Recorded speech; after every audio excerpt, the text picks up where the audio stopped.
It's Car Con Carne. Let's eat in the car. It's Car Con Carne.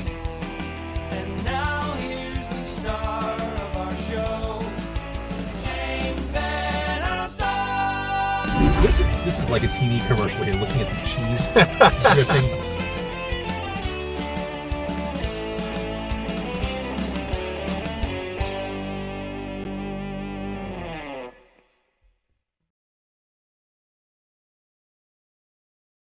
And welcome to it. It is Car Con Carne. I'm James Van Alstyne. Car Con Carne is sponsored tonight by our friends at Siren Records McHenry, 3902 Main in McHenry. They're open at 11 a.m., 7 days a week. I'll be back there this weekend. Siren Records in McHenry. This right here is episode 585 of Car Con Carne. We are inching ever closer to episode 600 and inching ever closer to Car Con Carne being a car-based podcast again. Actually, it's not the whole story. Moving forward, yes, Car Con Carne will return to doing episodes in the car, as was the case for 6 years before the pandemic.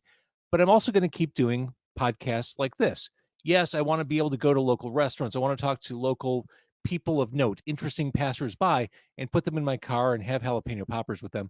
But every now and then, there will be someone who I want to talk to who isn't from Chicago or who can't make it to my car. And I like being able to do things like this here from the proverbial home office. So I'm widening the scope of Car Con Carne, and my target is to do that broadening and widening around episode 600. Or if you prefer, if you're local, 600. My guest tonight, he is just a pop culture sports fanatic. He is Rick Gieser. Rick, is this true? Do you have the largest collection of athlete-related recordings? I do. I like to say I have the largest collection of sports songs performed by athletes, coaches, athletic figures in the world. But you know what? Nobody else is trying to claim that title. So I think I'm at the top of a very small hill. In the kingdom of the blind, the one-eyed man is king. Exactly. But I have a very great passion for it. I have thousands of songs. And as we go along, unless you want me to tell you now, I could tell you how I got started. Somebody who's probably you probably respect as a broadcaster got me started. Okay, and I definitely want to get into that stuff.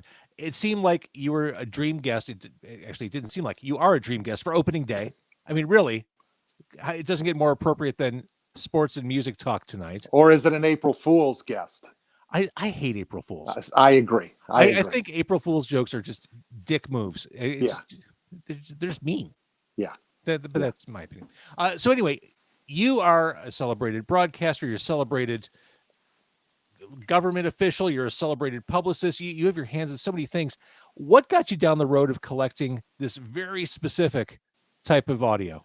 Well, I started in the late 80s because I was working at a radio station in Indianapolis. I worked on the Bob and Tom show. Sure. And on famous long-running radio Hall of Famers.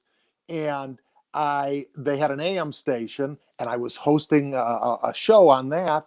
And we got a late night show on the station, Dr. Demento. He's one of my greatest broadcast heroes of all time. Oh, so we all remember, I mean, growing up in this area, especially in the Midwest, those middle of the night broadcasts, those late night broadcasts, our first experience with Weird Al and Barnes and Barnes. I mean, Dr. Demento, he was wildly influential on us miscreant kids. So many of us. And so I said, I got to interview him. I was doing a sports show. I was hosting a sports show, but I'm like, I got to get him on. I got to talk to my hero. And so I sent his office a note saying, do you have any songs by athletes? Anything sports related? And he sent me a reel-to-reel, which I still have, but it's kind of delicate, so I didn't bring it out to show you. And with about 30 songs on it, and it just rolled from there. So I've been collecting ever since. Do you still have a reel-to-reel player? Do you have one in your home? I don't. I saw one at Siren Records McHenry, the sponsor of this episode. I thought, I have no practical purpose for a reel-to-reel, but it'd be kind of cool. It'd be a good conversation piece for the house. It would be very nice. I still have my razor blades though to edit. Oh, sure. I mean, when I started in radio, same with you. I mean, I remember getting the grease pencil out and joining Yeah. tape together and trying to make it sound good because you got one shot. Exactly. And then you're editing, and you realize you have about 200 splices on a 30-second, and it's going to snap. Exactly. So Dr. Demento got you sent down the path. See, and one of the reasons why I want to have you on, I'm a collector at heart. This is something I'm convinced I got from my grandmother. She loved to go to antique stores. She loved collections. She had weird collections like shopping bags and weird little Inuit sculptures. But I love the art of collecting. I love the acquisition, the thrill of the hunt, the finding your great white whale, those hard to find things that you eventually come in contact with. That's what excites me. And Well, the beauty of collecting music, of any kind of music, is that most big and small towns, you can find within a short distance a used record store. You can find a flea market. You can find something that has old records, and you can just flip through them. And it's nothing more calming to me than to going through records. I totally agree. The whole family was gone over the weekend. I took myself to the I forgot what it's called. It's like the Antique Mall by Broadway and Granville in Chicago, and it's a bunch of little, booths, antique booths, and half of them have records there. And I just quietly went through them by myself. I grabbed a Devo record. I grabbed a Blue Oyster Cult record. I find it very relaxing. That's relaxing. That's the only like social in public thing I've done over the past 12 months is go to buy records. That's it. Right. And there's not that many of us, really. So we will be socially distant. Yeah, plenty of room. Yeah, 6 feet, no problem. Yeah. So you're a collector. Let's start there. Is there a great white whale? Is there something that you've yet to find that you've been desperately looking for years? There's nothing specifically that I've desperately been looking for, but there are great pieces along the way. Babe Ruth and Lou Gehrig put out a record, back in the 20s. So would love to get a copy. And this would be a 78. And I have it on audio, but on the reel-to-reel, because it was part of the Dr. Demento. Original Dr. Demento, but I've never been able to find it other than, and again, I haven't looked recently, but I'm sure you could find an audio version of it on YouTube or some other Vimeo or something like that. But yeah, to actually have a 78 of that. To have the actual item. Yeah. All right. So let's, I guess, start broad for people who may not be aware of what's out there and when you talk about how much you have, I think that's kind of surprising to people that there is that much content out there. Let's start with some obvious stuff that people probably are aware of. Well, shortly after I started collecting, everybody knew about one thing, one sports song, and that was, of course, the Super Bowl Shuffle. Everybody had that. If you lived in Chicago, this team was amazing. I mean, it was a national phenomena. So everybody had that. But now you talk to people and you say you collect sports songs, and they'll be like, "Oh, you mean like the Super Bowl Shuffle?" I'm like, "Yes, that came out in 1986. Luckily they had some chutzpah there. They weren't even in the Super Bowl yet, and they were doing the Super Bowl Shuffle. But they weren't even the first sports team to put out a song. Now, they were the first team to get majorly successful with it. But I shouldn't say recently, maybe 10 years ago, I worked on a story that ran on ESPN.com and revealed some information about this, because so many people, you know how the radio business, you have to add the record for it to move up the charts. It never moved up the charts because it was never added, but everybody played it. It was just every format novelty played spins. it because it was a novelty. Mm-hmm. So it was never added to the charts. Now, see, in the modern day, things would be different because the way the charts work are all detection driven. Correct. But in the 80s, no. And see, it came in so many formats. I showed you an LP or, an EP and a 45. Here's the VHS. Then it was re-released several years later on DVD. So it's been out. The But Snyder cut. it didn't. It's 4.5 hours. That's great. But it wasn't even the first one. The 49ers put one out in 1984. Right. So that's a 7-inch we're looking at right This now. this is a 7-inch, yes. Now that's the other thing about what we're going to be going through for a person like you and I. It's fascinating because we're going to go through a history of media. We have 45s, we have singles, we have DVD, and now you can tape things. If you watch The Masked Singer, they have athletes singing. So, total tangential question: does this drive your wife nuts? Well, it did. It did because I had them everywhere. She, luckily, being an organizer, got me some crates that I've now got them organized via sport. Because I can hear the conversation in my head, like, do you need all those singles? Really? Yeah. It's, I'll show you some later. Oh, here's another one. Before the Super Bowl shuffle, this is the Washington, can I say Redskins? Nobody wants to say that nasty word anymore. So the Washington team put out a song in like 1982, a 45. And those guys are in like a Spider-Man pose. Yeah. And this was their version of Working My Way Back to You. We all know that song. Oh, yeah. It was with football lyrics. But we mentioned the 49ers. Now here's a beauty. Can you see that? Are we there?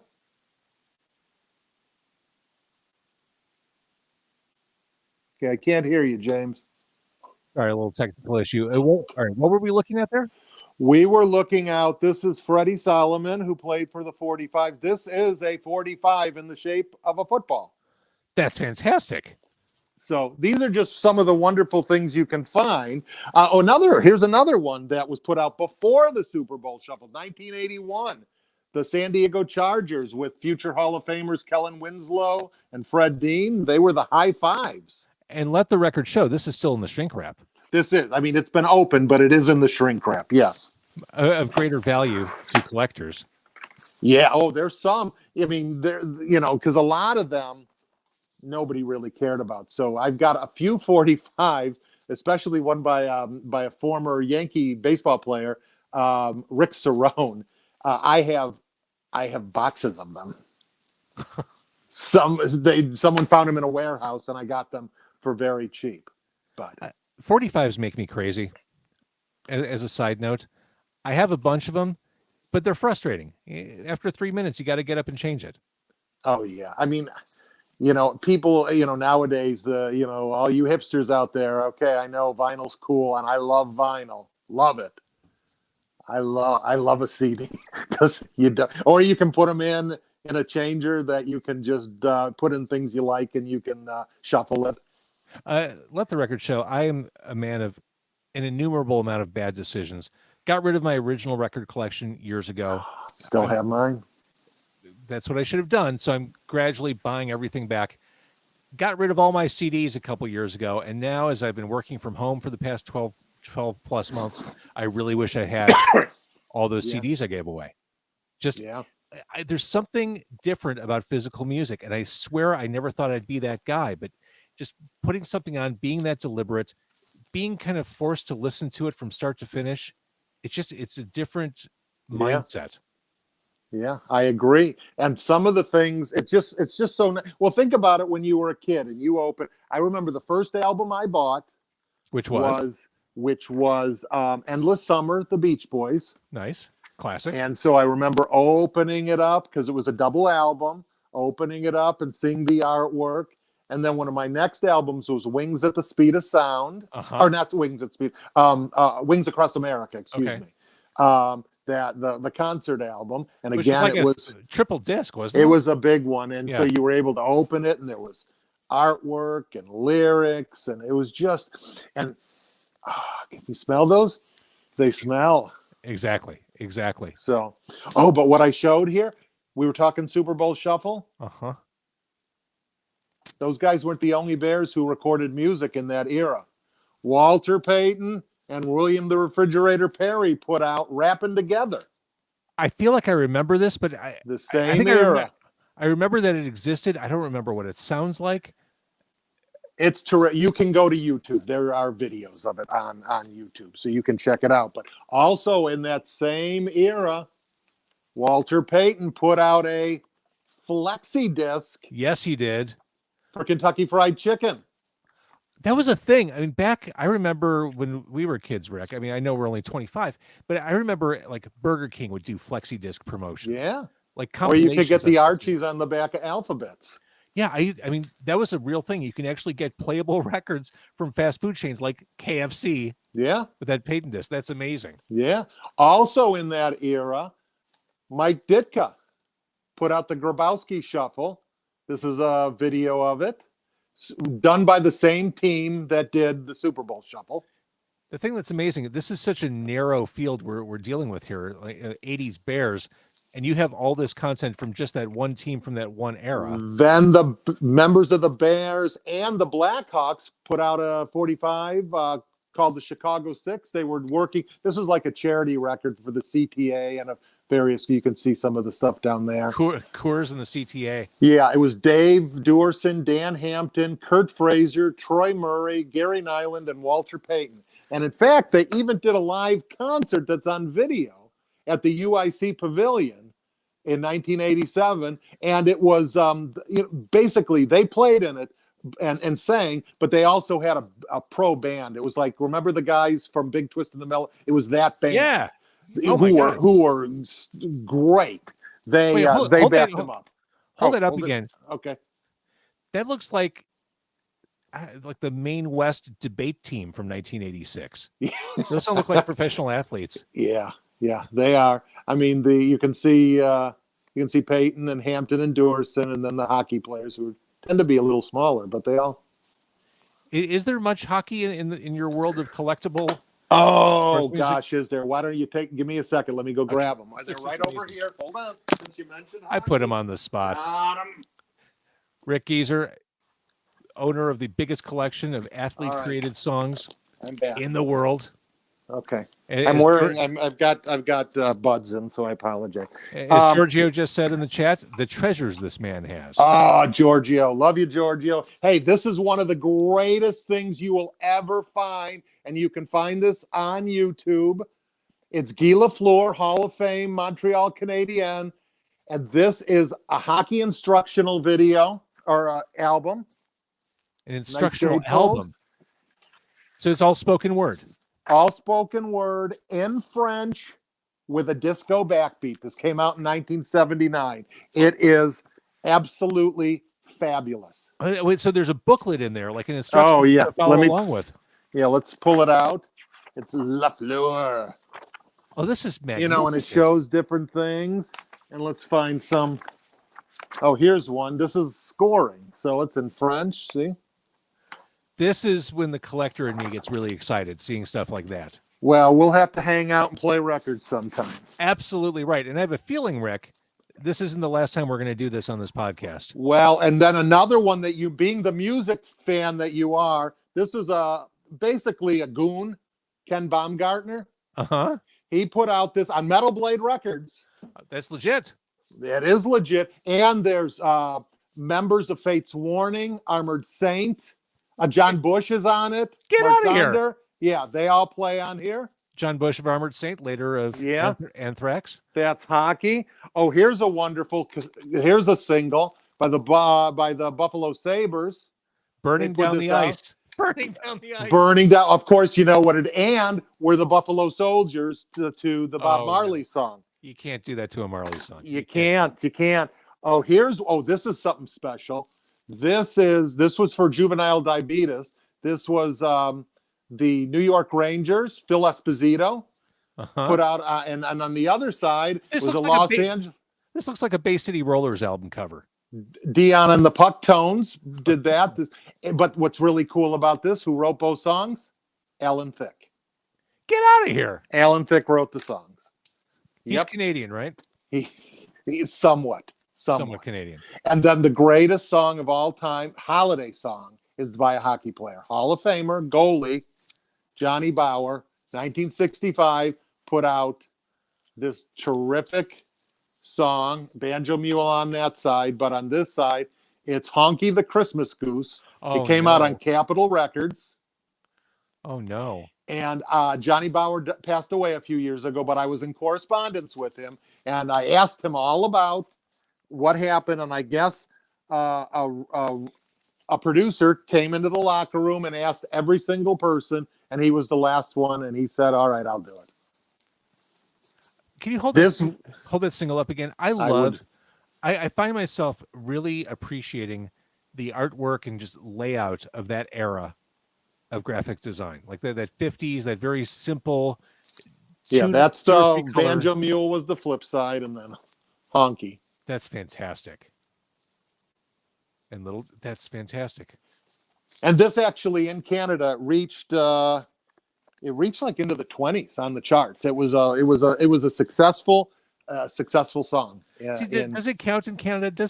Aren't Canadian rules such that there's a certain amount of Canadian artists that have to be played on each radio station? There's like a percentage. I think so. They always said that about Second City Television, SCTV, that's one of the reasons Bob and Doug McKenzie, because that was the Canadian content. Right. So maybe that helped a little bit. It could have. It could have. You know, there's a lot of great bands up there. Without a doubt. Yeah. All right, what else do you have, Rick? Okay. Well, it's baseball season, so why don't we talk a little baseball? Here's one. Stan the Man Musial put out. This is a Hall of Famer for the St. Louis Cardinals, and he was well known for his harmonica. So he put out a harmonica music book, and when you bought this, you got the music book. You got, can you see that? Yeah. You got a harmonica with his, a stamped autograph, and a single with him playing harmonica songs, basically "Oh Susanna" and stuff like that.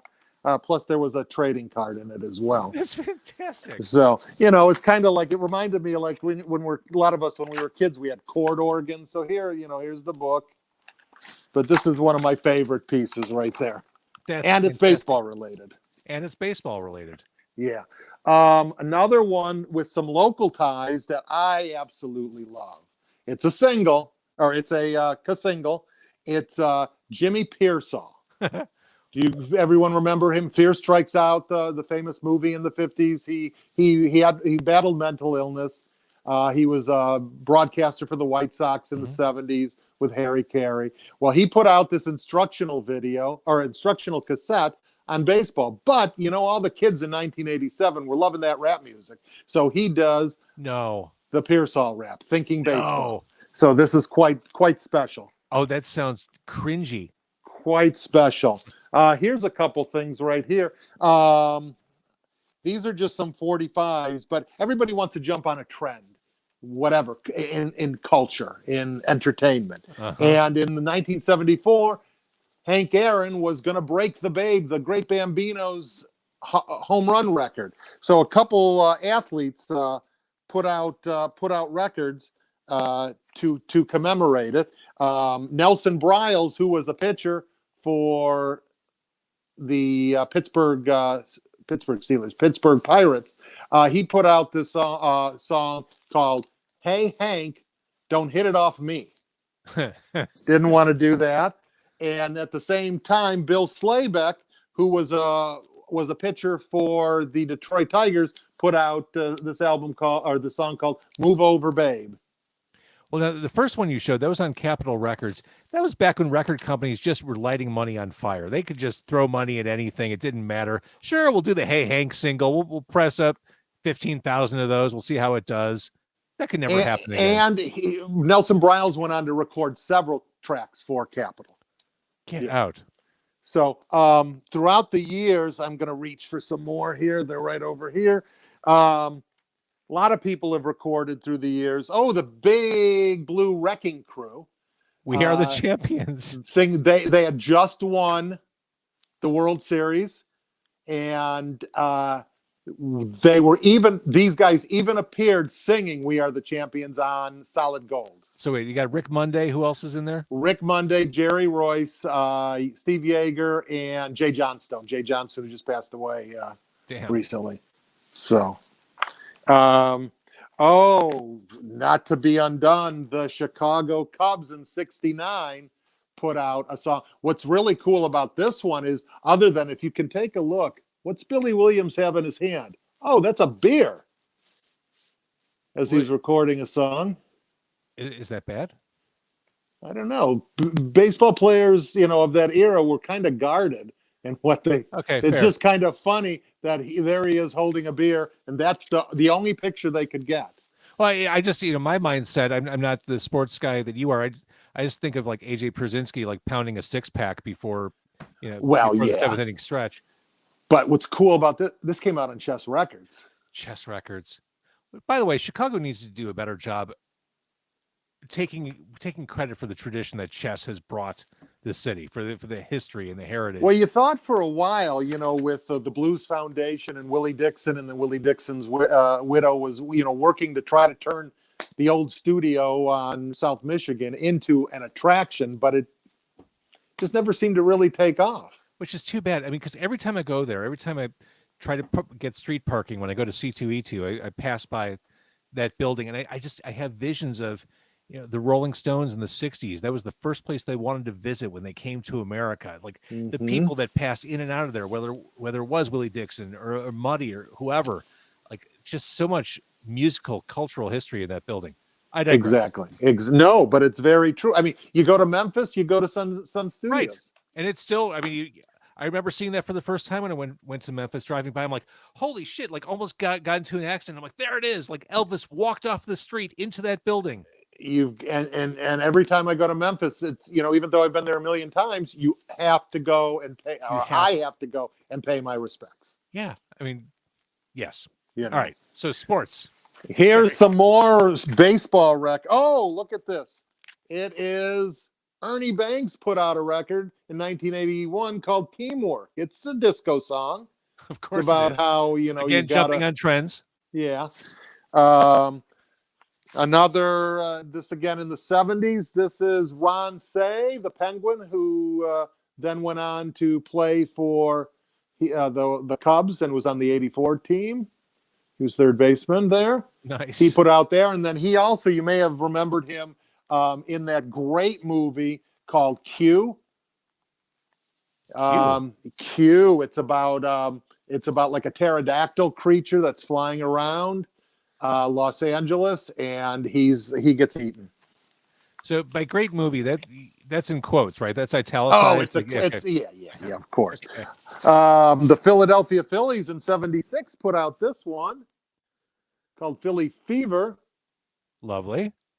That's pretty cool. There's some 70s hairdos and mustaches. Oh, there. Here's a cool one. A lot of Dodgers, because they were so close to the entertainment mecca, put out stuff. Maury Wills put out this, but look who's playing on it. Lionel Hampton. Get out. And his band played on that. Again, I love the graphic design of that era. The simplicity.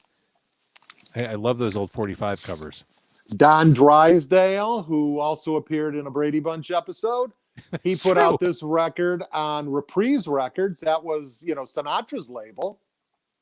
Yeah, I mean, this looks like a crooner song. This looks it's basically, Pat Boone. This came out in '63. That's fantastic. It's that. And then a lot of people considered this stuff kids' music. So remember the Little Golden Books? Well, they had records too. So in the 1950s, they put out this record. Oh my God! On collectible gold vinyl. Yeah, and it had Roy Campanella and Phil Rizzuto and who's that? Joe Garagiola and and Tom Heinrich. Did the technology not exist back then to make baseball colored vinyl? If I were in charge of these, I'd make each disc look like a baseball. Yeah, that would have been a great idea. Well, we showed the football before, so why not? Exactly right. Here's one. A baseball commissioner put out. He looks. His name is Happy. I was about to Happy say he looks Chandler. really happy. He's the one who broke the color barrier and allowed Jackie Robinson, and he was the commissioner at that time. He was also a former governor of Kentucky and a U.S. senator from Kentucky. All right. So the question I haven't asked, and especially as you showed that, as far as collecting the stuff goes, is this a collector's market? Is there value to some of this stuff? Like the 7-inch you just showed seemed like it might be worth something. There's not as much value to it as you'd think. Actual, because there's such a finite group of people who'd be interested. Yeah. I mean, if you're on a bidding, on an auction site, it may be me and you, and we'll drive each other up. So there's a few of us. So there's not that many of us, so a lot of us know each other. And I've developed some contacts in Europe as well, because all the football teams, the soccer teams in Europe, pretty much every season put out a record. That's especially the English teams. They'll put out. So I have some collectors over there who provide me with some stuff, and they gave me some of this. Hold on just a second. Well, let's see. I'm just picturing this big treasure chest that you keep dipping into. Well, here's one. John McEnroe. He put out this 45 in Germany. Highly strung. Highly strung. That's the best name ever. And again, he just plays the guitar. And I don't know, is he still married to the woman from Scandal, Patti Smythe? Don't know. But he was. But who co-wrote these songs and produced them were John and Dino Elefante. You know that name? I don't. John he was the singer for Kansas. Play the Game Again. Oh, Play the Game Tonight. Yeah, sure. He went on to that. Since we're tennis again, McEnroe put out this with tennis player Pat Cash. This is called Rock. They did Rock and Roll, the legendary. The Full Metal Rackets. The Full Metal Rackets. But you want to know who the Metal Rackets are? You can see some pictures of him right there. Recognize him? No. You can see his name. Nico McBain, drummer for Iron Maiden. Holy crap. Singer Roger Daltrey from the Get out of here. And Steve Harris from Maiden. From Maiden. What? I had no idea this existed. No idea. Yes. So that's on that. 2/5 of Iron Maiden with McEnroe. What? You've just turned my world upside down. Well, then everybody knows that all the pop music over the last 20 years, where's it coming from? Hell. Sweden. Well, yeah, okay. Sweet. Here's one. Dr. Album and the guy right there singing along, Bjorn Borg. Wimbledon champ. Of course. Tennis legend. I always remember the name because of Saturday Night Live, and Tim Kazurinsky talked about Bjorn Borgasms.